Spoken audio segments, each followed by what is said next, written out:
10 lines down. So which page? What is that? Which page? I missed yesterday. 6a. Thank you. So our Mishnah taught us the rule, which we're going to learn more about, that you can't do business with the idol worshippers 3 days before their holiday. The question now is, when our Mishnah, and we're going to see that coming up Mishnayos, when they mention these numbers, are they including the day or not including the day? So our Mishnah says 3 days beforehand. Does that mean it's really 2 days and the holiday is included? Or it means 3 days and the holiday is not included, which would equal 4 days. So it says the Gemara, ask the Gemara,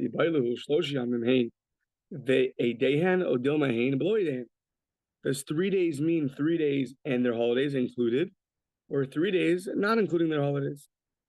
So now we're going to see that our Mishnah only mentioned beforehand, but there's an opinion coming up of Rabbi Yishmael who says 3 days before and 3 days after.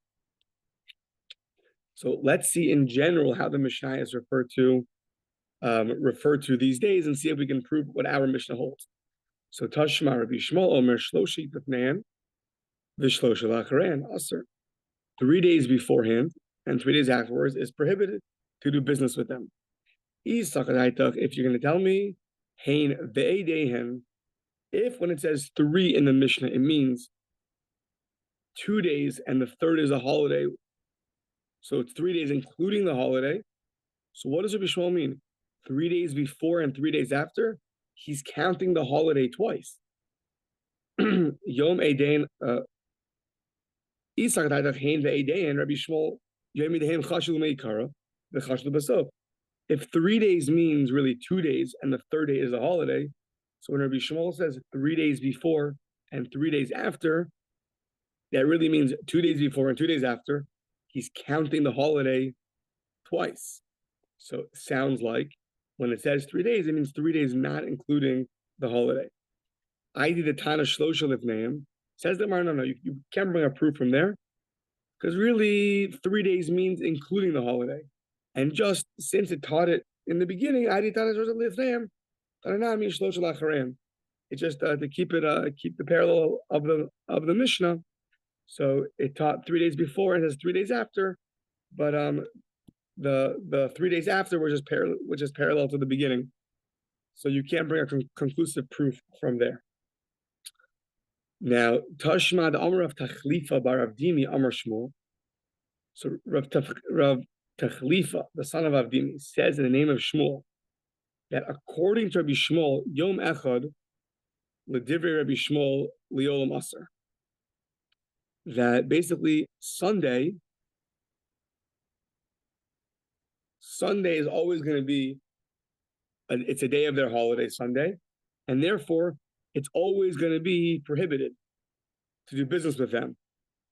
So because a Sunday is their holiday, it's always going to be prohibited to do business with the idol worshippers. So what does that mean? So if you say that 3 days before and 3 days after does not include Sunday, so that means you have Thursday, Friday, Saturday, and then you have Monday, Tuesday, Wednesday. So that leaves you 0 days to do business with them. So that makes sense. But if you say that when it says them and their holiday, 3 days means including the holiday, so it's really only 2 days and their holiday, so then all you have is Friday, Saturday, Sunday, and then you have Sunday, Monday, Tuesday, but you have Wednesday and Thursday available. Says the Gemara, Ha'ika Arba B'Chamisha Deshari. If that's what it means in the Mishnah, so Wednesday and Thursday are available. Sounds like, according to Rav Tachlifa, really, when it says 3 days, it means not including the holidays. So says the Gemara, yeah, we're not talking about Rabbi Yishmael. Dehain below Edain. According to Rabbi Yishmael, for sure, the prohibition is the 3 days, not including the holidays. So it's really 4 days. 3 days before, then the holiday, and then 3 days after. We're asking according to our Mishnah. According to the Rabbanan who say only 3 days before Do they mean 3 days before, including the holiday, or 3 days before, not including the holiday? So Amar Ravina Tashma. Let's bring another proof. The Elu Hain Eidein of the Kalkabim. We're going to see their different names of their holidays. Klanda, Satrunya, the Kartasim. So those three are names of their holidays. Vrava Rav Chanan Varava. Klanda is Shemona. How long is this holiday? Klanda. It's 8 days Achar Tekufa, after the winter season is over. So 8 days after the season is over, that is their holiday. Satrunya is Shmon Yamim Lifnei Tekufa. Their holiday called Satrunya is 8 days before their holiday. And the way to remember it is Achor Bekedem Sartani. So it says the Pasuk can tell him about, I think about Adam Rishon, but it means you formed me the back and the front. So too in this Brisa, it first mentions the 8 days after, and then it mentions the 8 days before the winter season. Okay, now we have holidays that are lasting 8 days. And we want to know, does 3 days before and 3 days after include the holidays? Sorry, does 3 days before include the holiday or not include the holiday? Well, if it includes the holiday, so it should really be 10 days.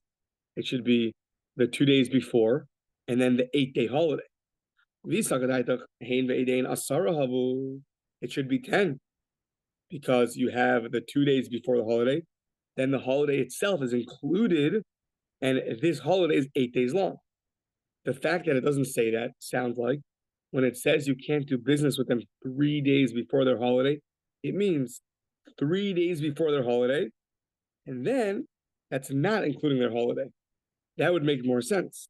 Says the Gemara, you still can't bring a conclusive proof because Tana Kule Klandra Chad Yom Havikash. Even though their holiday is only 8 days, but when we say you can't do business with them for 3 days before their holiday, and it includes their holiday, it just counts it as 1 day. So 3 days means 2 days beforehand, and then the third day is just a short way of saying the 8-day holiday. But therefore you cannot conclude if it means including or not including. Amar Vashi Tashma, look at our Mishnah. Lifnei Eidein, before our Mishnah, Shalov de Kachavim Shlosh Yamim, you cannot do business with them 3 days before their holiday. Very much sounds like 3 days, not including. Let's say our Mishnah was saying it was them and their holidays, it was included. 3 days really means 2 days, and the third day is including their holiday. So you should teach it a much simpler way. You should teach it, listening, Eidein Shalov de Kachavim Shlosh Yamim. Says their holiday is basically 3 days. Meaning, if it would just said their holiday is 3 days, you would know that for 3 days you can't do business with them. 2 days before and their holiday. And if you want to tell me the only reason it taught 3 days before their holiday and it didn't teach that their holiday is 3 days is to exclude the next opinion in the Mishnah, Rabbi Shmuel, who says 3 days before and 3 days after, and our Mishnah mentions the word before to exclude the opinion of Rabbi Shmuel that it's also prohibited to do business after, then it should still teach it in the following way. Listening, the holiday of the idol worshippers are 3 days beforehand, which would then teach you for 3 days, including the holiday, beforehand, you're not able to do any business with them.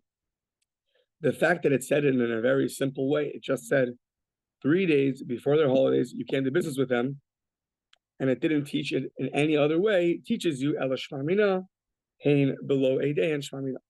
It really means like we would have probably read it in the simplest way. 3 days before their holiday means if their holiday is on X day, our Mishnah is referring to the 3 days beforehand, not including the holiday. So it does total for you 4 days. You can't do business with them.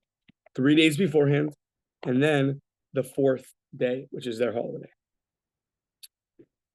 Okay, now, what is the reason that you cannot do business for 3 days before the idol worshippers' holiday? So says the Gemara,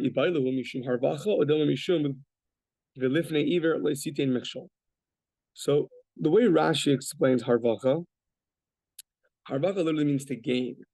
They're gaining something from the transaction with you, Mr. Jew. Since they gained something, so let's say in a simple case, you gave them an animal. You sold them an animal. Now they're going to go and thank their God. Now, what's wrong with that? So Rashi says that there's a pasuk in Shmos, which says, Lo yishama al picha. You can't cause them to mention their idols. By you causing them to mention the name of their idols, you have violated the prohibition of Lo yishama al picha. You can't cause them to pronounce their God. So by giving them something, they're going to for sure go thank their God on their holiday. Then you'll be liable for this prohibition. That's one reason maybe why it's prohibited. Ol dilma mishum delifnei iver. Lifnei iver is a general prohibition that whenever something is prohibited, you cannot cause someone else to violate that prohibition. Literally, you can't put a stumbling block in front of a blind person, but what it's always meant to mean is that you can't cause someone to stumble in a spiritual sense. You can't cause someone to do an aveira. So since Avodah Zora, the service of Avodah Zora, is prohibited to a non-Jew, you cannot cause them to do something which is prohibited for them. So that would be another reason why it is prohibited.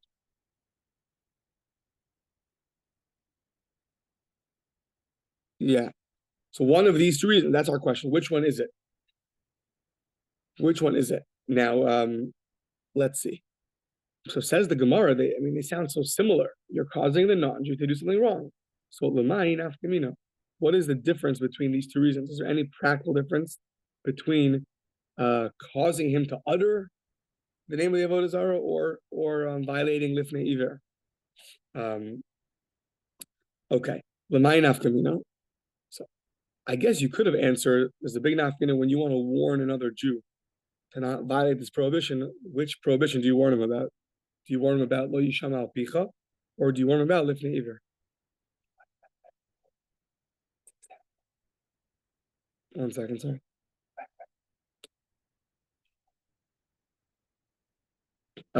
Which one is it?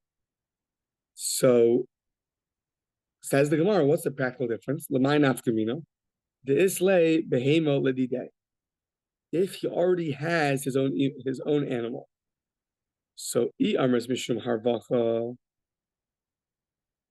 hakamar v'chle. Even though he has his own animal already, however, by you giving him, you doing business with him, he still gains. He still gains because you gave him something, and therefore he's still going to go and thank his God that you did something for him. However,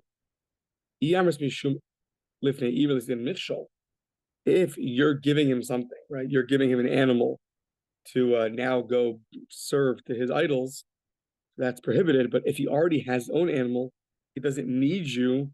So then who says you're going to be over Lifnei Iver? He already has an animal to serve to his God. Giving him another animal is not going to do anything for him. So that would be right now, we think, would be one difference. Meaning that even if you didn't give him the animal, he would have another animal to serve to his gods. So he doesn't need you. So he doesn't need you, then you're not over, then you didn't violate the prohibition of Lifnei Iver. Yeah. Says the Gemara, is this true? That if he doesn't need you, he already has his own things, you have not violated Lifnei Iver? The Hatanya, the Brisa says, Amar Rabbi Nosson, Minayin shelo yoshid adam koshel yain lenazir. How do I know? So we know that a nazir is prohibited from having wine. So how do I know that if I give the nazir a cup of wine, or I give a non-Jew an eirim and a chai, a non-Jew is prohibited from the seventh prohibition, I think, from eating a limb from a live animal. If I serve that to them, how do you know that I'm violated the Yisr? Now, in the Brisa, it doesn't differentiate at all.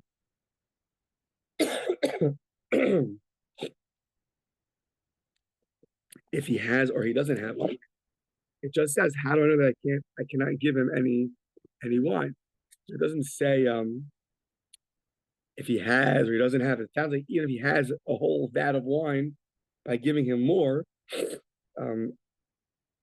is a problem. So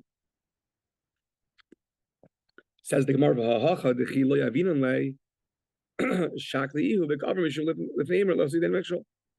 if you don't give him wine, he'll go and take it. He doesn't need you. He can go take it himself.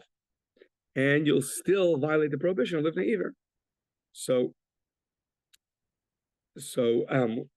you see that even if he doesn't need you, he can take it himself. You're still violating the prohibition. Now, it is important to note, and the commentaries point this out, it doesn't mean that you can never sell something to a Jew, because you can't sell an animal to a Jew because he might not check it, right? Or you can't, usually, maybe you can't give a Jew money because he might go and buy something, prohibited with it. But in these cases where it's already prohibited for the Nazir to drink wine, we're more worried. That's why it's prohibited to give him a cup of wine.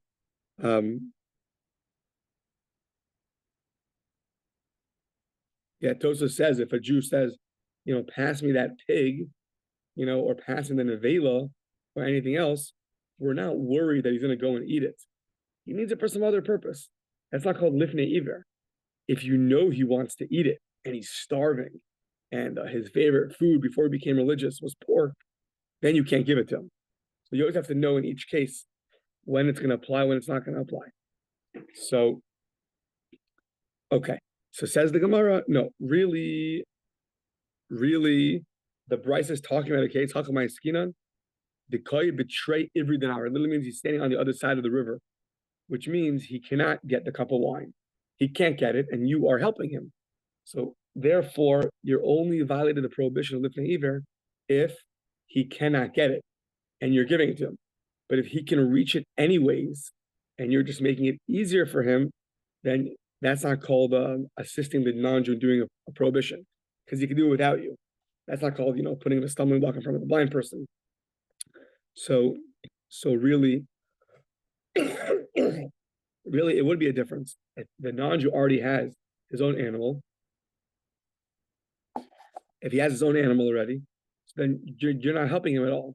You're not causing him to do the prohibition, and it would still be a practical difference between harvacha, him thanking his gods, versus you helping him do idol worship.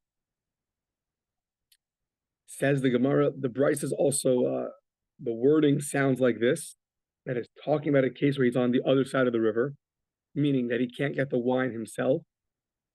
Look at the wording of the Bryce. What does it say?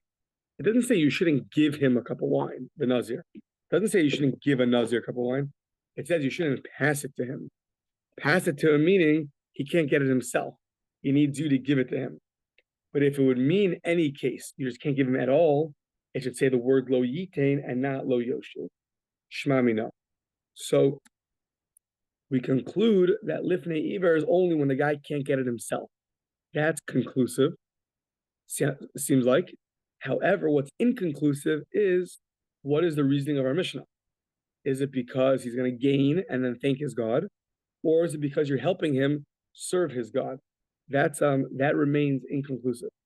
One of those two reasons. Okay. Let's say you did it. You gave him the animal, he gave you $100. Can you use those $100 or not? You did business with him. Rabbi Yochanan Amar Nasan v'Nasan Aser, Reish Lakish Amar Nasan v'Nasan Mutter. Rabbi Yochanan says you cannot use the money, and Reish Lakish says you could. Or you bought an animal from him, and you gave him money. So can you use that animal or not? It's a machlokas, Rabbi Yochanan and Reish Lakish.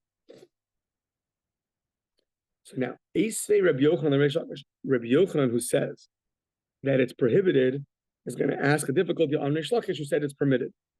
Says Rabbi Yochanan, a day angel of the Kochav, Nasa v'Nasan Asurin, the doing business on their holidays is prohibited. So now the Brisa says that only on the actual day of their holiday, if you do business with them, is it prohibited to benefit from the business that was done with them. That's on the day of the holiday itself. Says Rabbi Yochanan, Ma'ilav lifnei eidehem. When it says their holiday, doesn't it mean like our Mishnah, their holiday and the days beforehand, which would mean, like my opinion, that any business that's done beforehand, you cannot gain from that business. Says the Gemara, lo eidei and dafka. It means specifically on the day of their holiday. So even Reish Lakish agreed on the actual day of their holiday. If you end up doing business with them, you cannot use that at all. You cannot get benefit from that which you gained from the business deal, whether maybe it's the animal, the money, things like that. So no conclusive proof if you did business before the holiday, is it prohibited or not? Some say the following. A say the same brisa Reish Lakish asked on Rabbi Yochanan. A say Reish Lakish, Rishon ben Lakish Rabbi Yochanan, Edain Shal Vikachavim, Nasa ben Nasan Aser, Edain in Litnei Day Henlo. The brisa said that you only can't benefit from the business that you gained, but it's only the business that was done on the day of their holidays, on the day of the holiday and not before the holiday. So that implication would be like Reish Lakish. Says the Gemara to defend Rabbi Yochanan, look, Tana idi v'idi edain karile. Both the day of the holiday and the days before their holiday are called for all intensive purposes their holiday. When you're referring to the prohibition of doing business with them, it's not going to make a difference if it's the actual day or 3 days beforehand. So according to Rabbi Yochanan, when it said their holiday, it means, like we'll say, maybe the holiday season, or it just means that those 3 days you can't do business with them. So either way, this brisa is inconclusive. Does it mean that the holiday itself and only the holiday, or does it mean the 3 days beforehand? Tanya kivas the Reish Lakish, an explicit brisa like Reish Lakish. Kishamru asur lases imahen lo asur elabed davar hamiskayim. When it said you cannot do business with them, the prohibition is only on something which is lasting, meaning it's going to last until their holiday, and therefore he'll thank his God. However, abal davar she'ein miskayim lo, if it's something which is not going to last, it's going to be here today and gone tomorrow, so there's no prohibition to do business with them. Rashi says, for example, a vegetable. So a vegetable, before good refrigeration, you give it to him on a Sunday, whatever it is, so it'll probably go bad by that Monday or Tuesday, but it will not last until that Wednesday. And we don't assume he'll thank his God on Wednesday for what he got on Sunday, only if it's around still.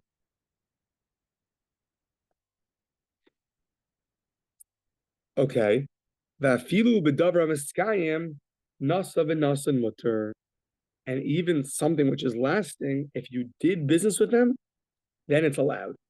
So if you did business with them, you can benefit from something that which is lasting, which they're going to use to thank their God for. So you see, the brisa says if you did business with them, you're allowed to gain. You're allowed to use it. It's not prohibited for benefit. You can use something. You can use that thing, and it's not prohibited at all. And that supports Reish Lakish. Okay, Tani Rav Zvid taught in a brisa, but the Rav Oshia in the Academy of Rav Oshia. Davar she'ein miskayim mochen lahem. You can sell them things that are not going to last. Aval ein loken mehen, but you shouldn't buy things from them that are not going to last within 3 days of their holiday. Why? Because if we think about it, the non-Jew, the idol worshiper, wants to get rid of things that don't last because they're not going to last. If he needs fast cash and he has, let's say, vegetables on him, so the first thing he wants to sell are the vegetables because they're not going to be around. So therefore, if you buy those from him, he's going to be exceedingly happy that he sold the thing which he most needs to sell. So when you're selling to him, you can sell to him the vegetables because they're going to rot by the time their holiday comes. However, when you're buying from him, you cannot buy from him the vegetables because that will make him extra happy. And therefore, he'll go give thanks to his God that he sold that which he intended to sell. Hahumina the dinara kisrana Rabbi Yehuda Nisiya. A certain heretic sent this Caesarian dinner, some kind of coin, to Rabbi Yehuda on the day of his holiday. Now, we just said you can't gain from anything that you get from them on the day of their holiday itself. So now, Have Yosef, Reish Lakish was sitting there with Rabbi Yehuda. So Rabbi Yehuda asked him, Amr, Heichi Ovid, what do I do? Ashkale, if I accept this gift, so then Azil Umodev, he's going to go and be thankful that, important guy like me took the gift.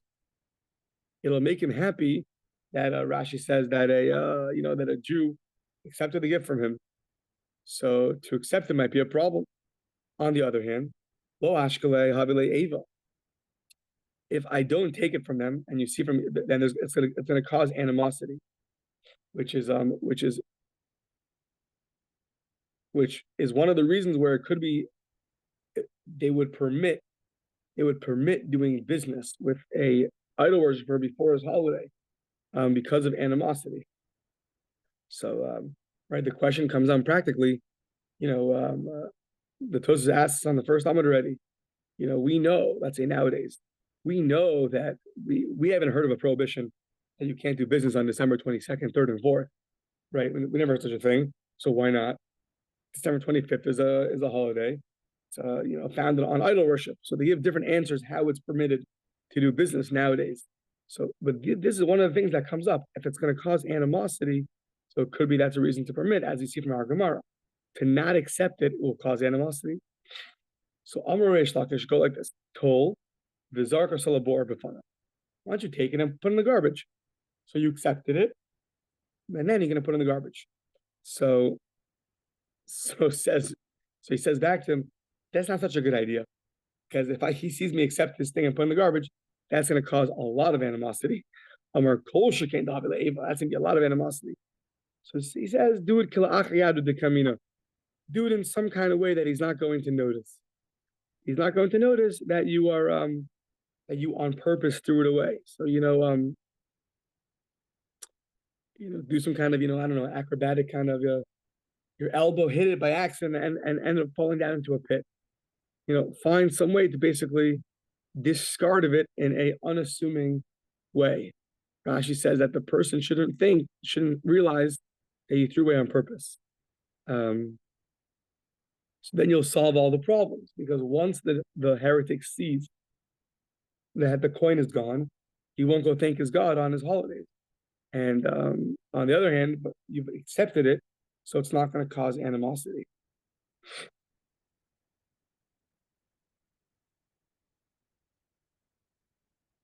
Okay. So now we're going to go through the 3 scenarios that are prohibited in our Mishnah. Go through each one, and then at the end ask why we need all 3. So it says the first case is lahashilon ve'lishol mehen. So the first thing you can't do with a non-Jew 3 days and on their holiday is lahashilon ve'lishol mehen. You cannot borrow from them, and you cannot lend to them. So says the Gemara, Bishma lahashilon. I understand why you can't lend them, because the kamarvich lahu, he's for sure gaining. You're giving him the animal or something like that. He could use it, or he'll go thank his idol worship. He'll thank the idol on the day of the holiday. Aval lishol man, why can't you borrow from them? He's giving up something. What's wrong with him giving up something? How is that going to cause him to either utter the name of his God or to thank his? How's that going to cause him to thank his to serve his idol or thank his idol? So says the Gemara, 2 answers. Amar Abaye, you're right. Really, to borrow something is not going to directly cause any prohibition. However, Gzeira Lishal Mehen Atu Lahashilon. But you know what's going to happen? They made a Gzeira that if we allow you to borrow from them, you're going to end up lending to them. And that's a problem. So we restricted borrowing because you might come to lend. Rava Amar Kula Mishum de Azilu Modehu. Rava says at the end of the day, the fact that you borrowed from him and a Jew needs him makes him very happy. And since a Jew needs him, makes him very happy, he's going to go and thank his God. He's going to go and thank his God. Now, I'm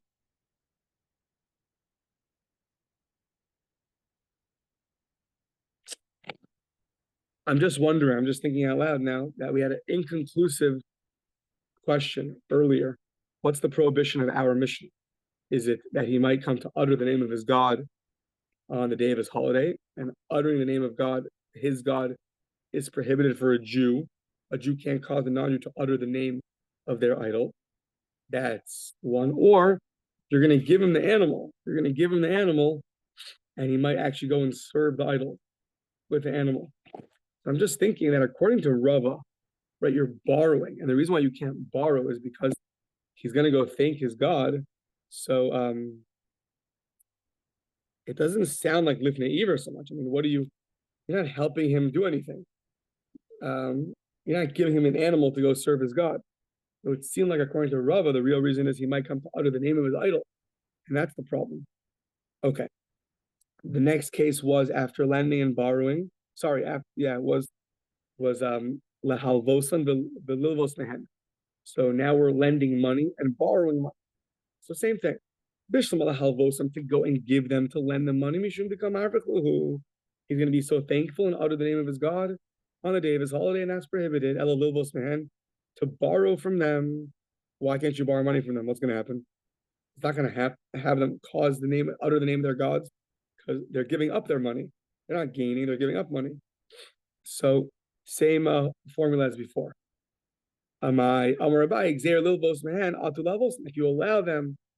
If you allow Jews to borrow money from the non-Jews within 3 days of their holiday, they might come to lend to them as well.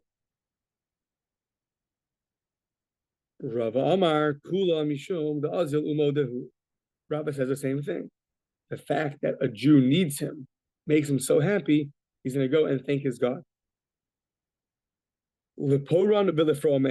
So now you cannot pay them back money, and you cannot extract money from them, get paid back from them. So Bishma Liporan, to pay them back, makes a lot of sense. Mishum de Kamarbahu, they're gaining something, and they're going to go and be thankful that they just got back their $1 million that you borrowed from them.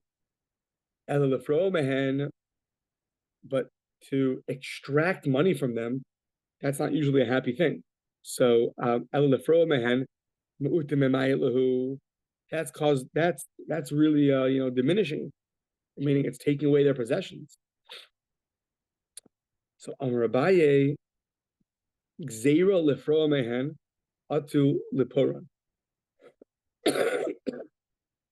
Says Abaye, same thing.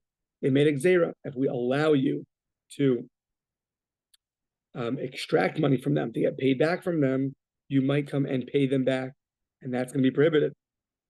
Rava Amar Kula Mishum the Azil Umodehu. No, it sounds like even getting paid back from the non-Jew is going to be something which is happy for them. Why? Because it sounds like he's done paying his debts. He's debt free now, and that's also something that's happy for him. Okay, so 3 cases: borrowing and lending animals, borrowing and lending money, and then paying back and getting paid back. So the question is, why did the Mishnah mention all 3 cases? So says the Gemara, Vitzrichi, I need all the cases. Why? Well, let's go one by one. The Tana Lasesi Mahen, cannot do business with them. There they gain the azil. The azil l'moda, he was going to go and thank his God and utter the name of his God. Aval lishol mehem. It's really four cases. The first case was doing business with them, that there was no need to speak out. That's obvious that they get money. So if you had the first case of doing business with them, they're for sure gaining. But borrowing of alishol mehem, the mu'tikana'ilahu shapir dami, where you're taking away their animal, so then you would have thought that might be okay because you're diminishing from them. Vitanalishal man, if you only taught borrowing from them is still prohibited, mishum de chashiva like milsa. It's a very important matter that a Jew is borrowing from them. He has to borrow from me. So chashiva like milsa, the azilumoda, he's going to go and thank his God. Aval lilvos mehen, but to borrow money from them, that's going to cause them pain. That's a little says mitzara ba'alma is like, so that's going to cause them pain because they're giving out money. So you would have never known that should be prohibited. So mitzara ba'alma is like Amar Tov lo hadjuzi. They'll never give back the money. That's what you would have thought if the mission ever thought the case of borrowing from the non-Jew is prohibited. You would have thought that that would be allowed because the non-Jew is going to give up his money and then he's going to be in pain knowing the Jew's not going to pay back. Now, what if it only taught the case of borrowing and lending money? When it comes to money, I'll always get paid back because I'll go and I'll take it forcibly from him. And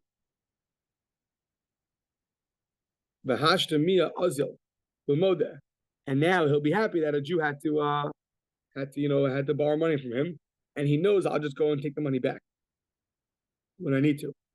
Aval liparamehen, but if he owes me a debt, if he owes me a debt, disulo hadri zuzi. Sorry, 1 second.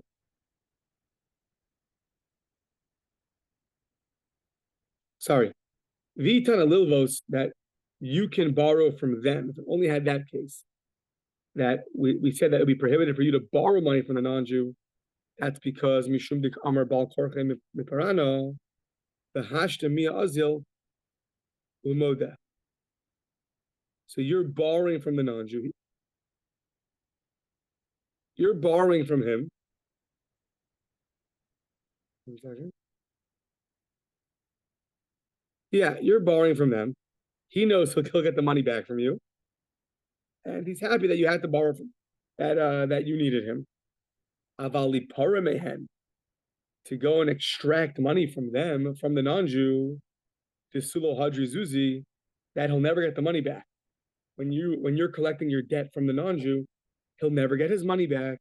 So ema tsara isle velo azilumodet, by taking money back from the non-Jew. So what's the gain in that? It's just causing him pain. You're taking the money back, which he owes you, and he'll never see the money again. So you would have thought that would not be included in the prohibition. That no, he's still going to be debt free, and because he's going to be debt free, that's going to be happy for him, and therefore he's still going to thank his God. So that's you need all these cases. All these cases have some novelty to them. Why it's prohibited to do these things with them before their holidays, either business, borrowing items, borrowing money, or paying back debts.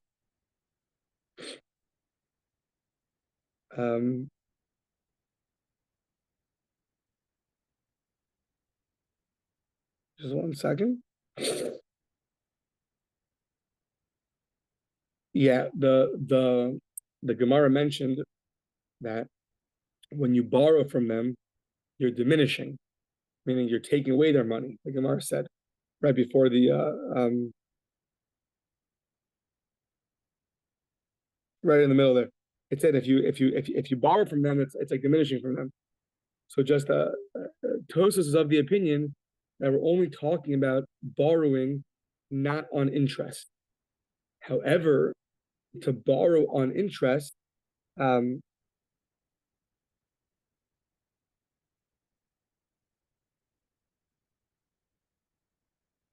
then they're for sure going to be happy. That there was no thought about, because they're for sure going to gain from that. The novelty was borrowing money from them. Our discussion of Abai and Rabba about borrowing money from them is only when it's without interest. But when it's talking about with interest, so then for sure that's prohibited, because they're going to gain much more. They're going to get paid back much more than what, or whatever, they'll get paid back more than what they gave. Okay. Rabbi Yehuda says in the Mishnah, he argues and he says, you're allowed to collect the debts of the idol worshippers within 3 days. Why? Because it causes them pain, that they're giving up and they're never going to see it again, and their money. And the rabbis argue and they say, well, it pains them now, but he's happy afterwards because he has no more debts. So that part's happy for them. So now, what is this exactly? Machlokas Rabbi Yehuda and Chachamim. So says the Gemara, Rabbi Yehuda, Afal Pisha Meitzer Akshav, Sameach Hu La'achar Zman. Rabbi Yehuda is focusing on the here and now. The here and now is he's losing money. You cannot collect from them. It's true. However, he's Sameach Hu La'achar Zman. But after a while, he's going to be happy.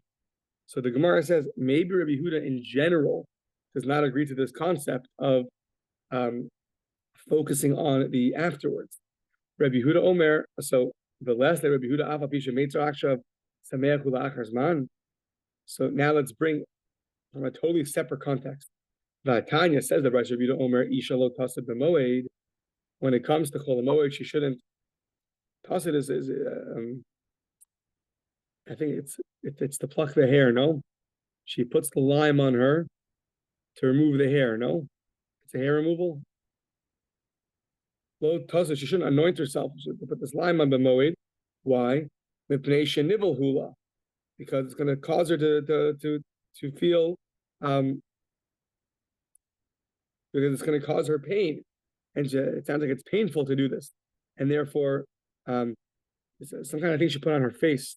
Now, Rashi points out it's I don't know exactly, some kind of makeup basically that you put on the face, and that causes pain. However, when you take it off, the face is much more bright. So says the Bryce that according to Rabbi Yehuda, a woman can't do that because right now it's hard for her.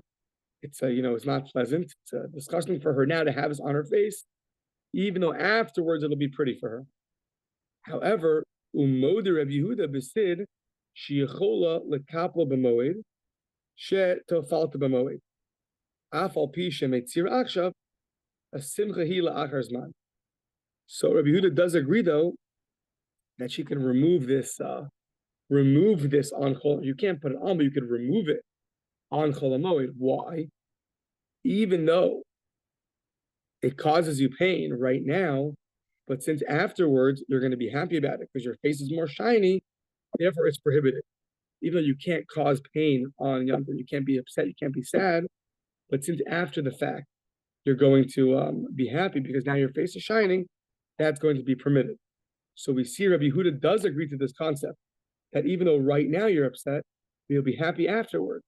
So what's the difference between Rabbi Yehuda by Hilchos Yantif, where he allows you to be upset in a moment by removing the makeup because you'll be happy afterwards, as opposed to our Mishnah where he does not allow you to take money to collect your debt from the non-Jew, which caused him to be upset in the moment, but he'll be happy afterwards. And I think davening is soon, so we will continue B'ez Hashem on Shabbos Kodesh. A good Chodesh, and hopefully I will see everybody in person starting tomorrow.